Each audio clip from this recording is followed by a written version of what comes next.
Hey Leo, thank you for being here. This is Dawn Burgins Tarot, here with your mid-March 2023 general reading. Let's go ahead and get ready to jump on in.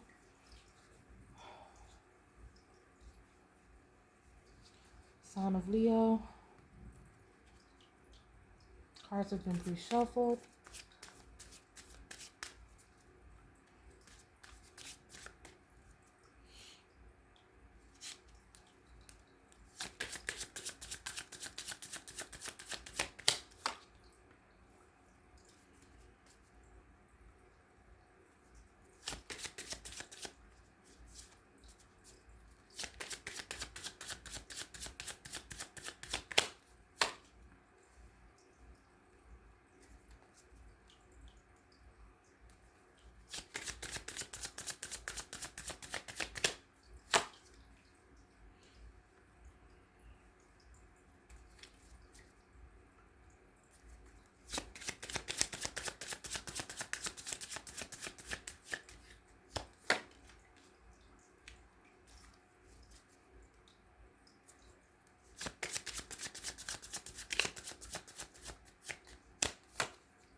So we're starting with the King of Cups.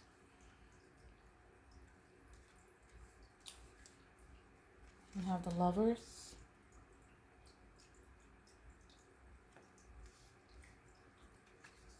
And we have the Sun card. So the King of Cups,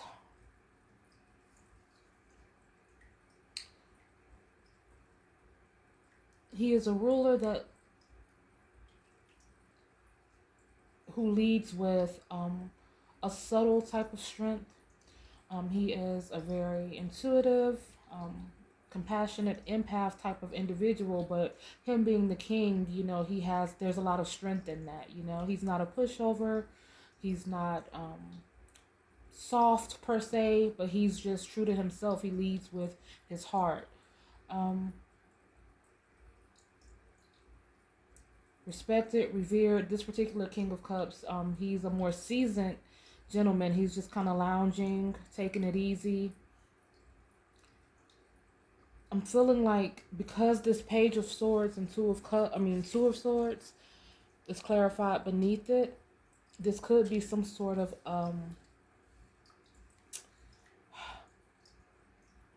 somebody is in conflict. There's like a conflict between the heart and the mind, because the Two of Swords, of course, it is about not being fully aware of something, being closed off to something. This Page of Swords energy, they're very astute and very keen. You can see him, like this particular Page of Swords, he's like, it looks like a little textbook or something. He's suspended in the air, but he's in between the textbook. This is like geometry.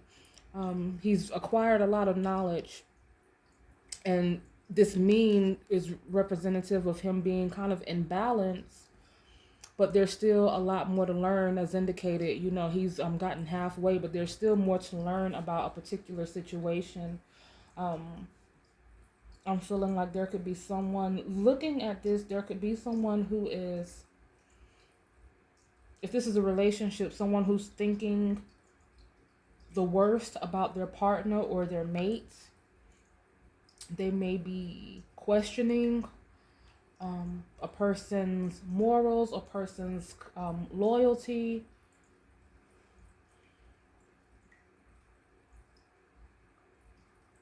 I'm feeling like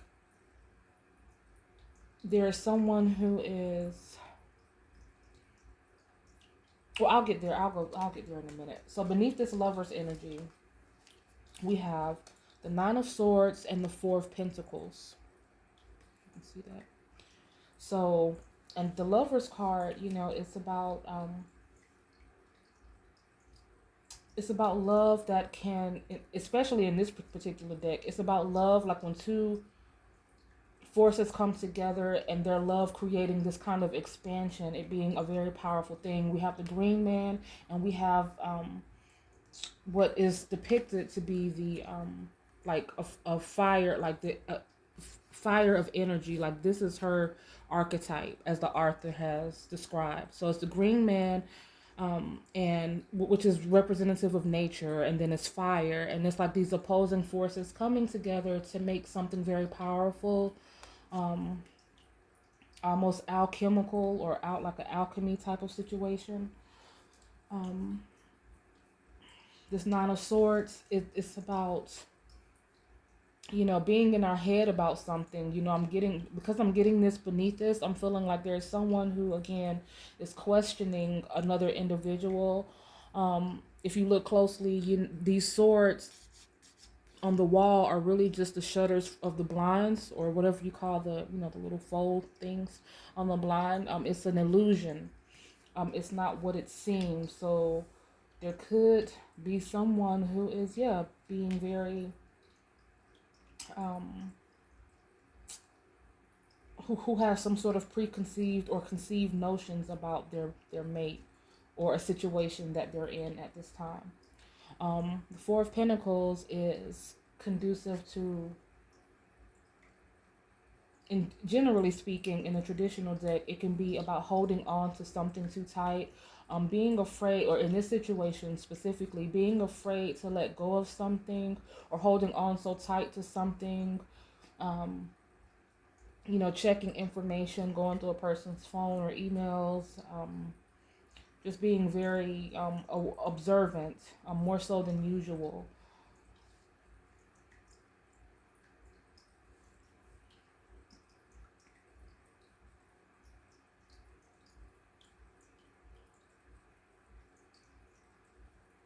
Four of Pentacles, it can also be resourcefulness. In this particular deck, I look at it and I think about, you know, she's making these dunes,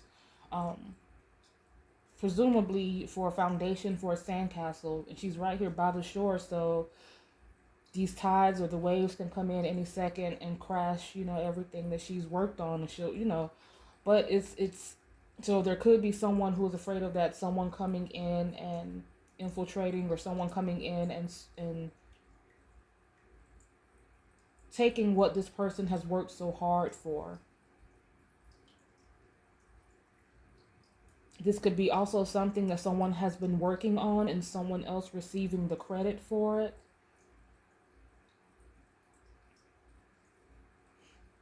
But ultimately, you know, we have the Sun card, so that's kind of synonymous. I mean, it says a lot. It's synonymous of just being fulfilled in the highest regard. And it being clarified with the Six of Swords is suggesting that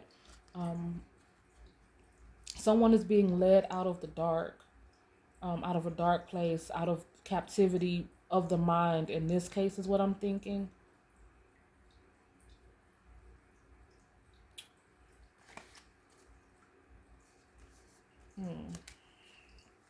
Let me pull a couple more.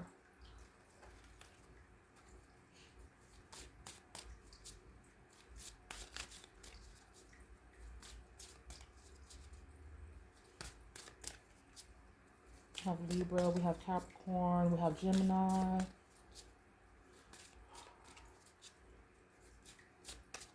Aquarius. What else we have? Capricorn. We have a little bit of everything. Oh, I'm tripping. I had my eyes closed. I didn't realize I was shuffling them. Reversed. Okay.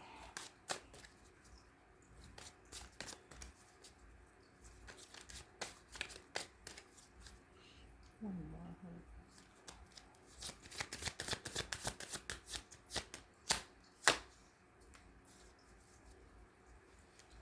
Okay. This is the Four of Wands, and we also have the Nine of Wands. So, yeah. So the Four of Wands, it's a celebratory energy. It's about someone being regarded even when they may not necessarily be in the presence or in the room. It's like there's someone who regards you highly, and of course the energies can be reversed, of course, just as a reminder. So when I say you, it could be the other person, or if I say the other person, it could be you, so on and so forth. But there's someone who is being regarded very highly. You know, the Four of Wands, it is a celebratory energy. Um, it can be a sign of marriage, or subsequent to the actual ceremony. You know, like after everything is kind of, it's the foreshadowing of things to come once you guys have made that commitment. This particular Four of Wands, there are like standing stones in the backdrop, that have been that are symbolic of the celebrations that have been thrown in her honor by people who regarded her highly. She was a breeder of horses, and the soldiers, they regarded her because they felt like she was the reason that they won their battles. And so for years to come and centuries and beyond, like these standing stones are there, as a reminder, of the affinity she had, or the affinity that people had for her, like whether she knew it or not. This card is also a symbol of just of freedom, and I'm feeling like there is someone who may not know how much they're loved or appreciated by someone, or in a particular situation, they may not know, that, um, or be fully in tune to all the gifts they have. This could be someone, because of this Nine of Swords energy, this could be someone who is more of a, I'm not going to say like self-conscious type of person, but they may not be the most outgoing or the most vocal, maybe a little bit shy, or just, yeah, and so, or maybe a little bit anxious. And so a lot of, like, they think a lot. They, sometimes overthink. And I feel like there's a situation that they are overthinking right now. I'm feeling like with some communication, in the, like if you are thinking something negative in regards to another person or situation, I'm feeling that you should open your mouth and just kind of talk it out, and you will be surprised at the reception you get or the feedback that you get. And this Nine of Wands, it's about, this person has been through a lot of this is a more seasoned individual. They have been through through portals, through worlds. They've gone through the ups, downs, trials, tribulations. Um, and now they're, the Nine of Wands, it precedes the Ten of Wands, which is being at the end of a journey and finally having your hard work pay off. And this Nine of Wands is just showing the evolving, and let me, just a second, let me look at something really quick.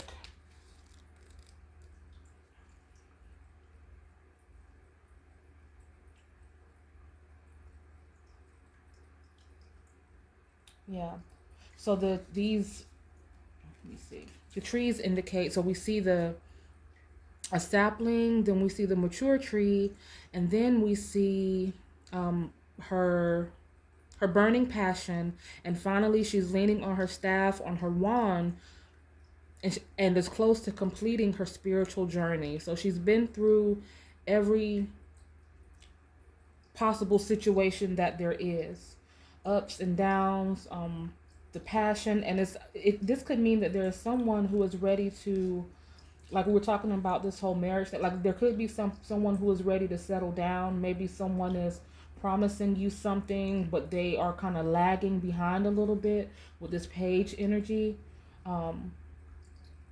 Also, I noticed this King of Cups, they're kind of sleepy. They're like, Eyes closed. They're kind of taking a nap in their chair. And so it could be someone who energy may seem low, but it could be because of other things. It's not because of infidelity or, what it is you think it is. But I'm feeling like there's someone who feels like they're at the end of their rope and they're ready to make some changes. They've been there, done that, and now they're ready to settle down and find their bearings with someone, and with their person. And I'm feeling like the Sun card and the Six of Swords is saying that this is something that is coming in for you, that you don't have to, and that you should communicate with whoever this person is, if this is your story. And not like on a petty level, like don't be petty with it, but don't act like it doesn't exist either. If something is bothering you, you shouldn't play games, and you shouldn't like lead people on, or you shouldn't like lead things to the imagination. Just open up, express yourself. It's not about being a nag or being too or pressuring anyone, but we all want answers, we all need answers, and we need to know that we are in sync with one another, that everyone is on the same page. And I'm feeling like this is auspicious, that is indeed the case, that you are on the right path and the right page, that you just have to give someone time and communication, and that'll help the situation greatly. That's really all I'm seeing. Usually I get like a lot of different messages in these readings, but I don't see anything else other than this can always be like, if it's not a relationship, just think about the parallels and apply it to some other facet of your life, be it because we do have wands here, so that can always be an endeavor or a venture where you're feeling like you may be overthinking, or feeling like you aren't good enough, or feeling like XYZ, or people are being manipulative behind your back, or maybe you're psyching yourself out. Either way it goes, if it's a relationship or a venture, it's time to open up and communicate more, and I feel like you'll get the results that you want and the answers that you want as well. So that's what I have for you guys today. So if this was your story, you know what to do. If not, catch me next time. I'll be back the beginning of April. Until then, you guys have a great rest of your March, and I will see you next time. Bye.